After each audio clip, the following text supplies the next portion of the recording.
على آل إبراهيم إنك حميد مجيد. اللهم صل على محمد وعلى آل محمد كما صليت على إبراهيم وعلى آل إبراهيم إنك حميد مجيد.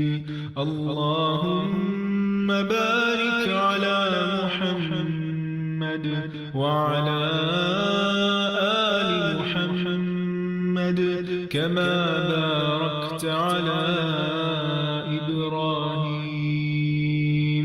وعلى آل إبراهيم إنك حميد مجيد. اللهم صل على محمد وعلى آل محمد كما صليت على إبراهيم وعلى آل إبراهيم إنك حميد مجيد. اللهم بارك على محمد وعلى آل محمد كما باركت على إبراهيم وعلى آل إبراهيم إنك حميد مجيد. اللهم صل على محمد وعلى آل محمد كما صليت على إبراهيم وعلى آل إبراهيم إنك حميد مجيد. اللهم بارك على محمد وعلى آل محمد كما باركت على إبراهيم وعلى آل إبراهيم إنك حميد مجيد.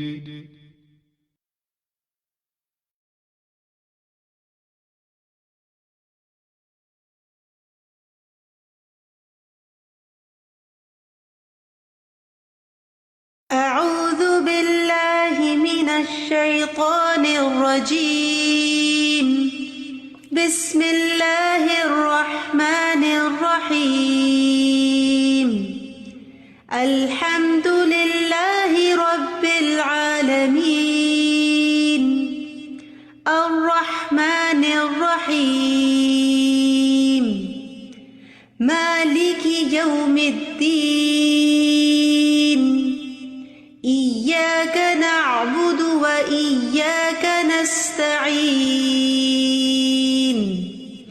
اهدنا الصراط المستقيم صراط الذين أنعمت عليهم غير المغضوب عليهم ولا الضالين.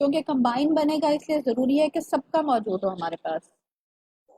اور ویسے بھی ہمارا سیکنڈ اسائنمنٹ بھی بہت قریب آ چکا ہے جو کہ انشاءاللہ نیکسٹ ویک یا اس سے نیکسٹ ویک آپ کو مل جائے گا.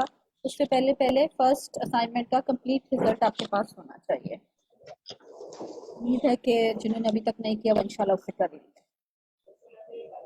لاسٹ کلاس کے بارے میں کوئی کچھ کہنا چاہے گا؟ جی میں کہنا چاہوں گی. جی ضرور. بشرا جی بتائیے. جی بشرا، وہ ایک لاسٹ جو ہماری کلاس ہے اس میں جو ذکر ہو رہا تھا بھلائی کو پھیلائے اور برائی کو روکے، تو میں آج ہی سوچ رہی تھی سے بیٹھ کے کہ ہم اپنے گھر کو، میں دیکھ رہی تھی کہ ہم اپنے بچوں کو اس چیز کی طرف نہیں لاگی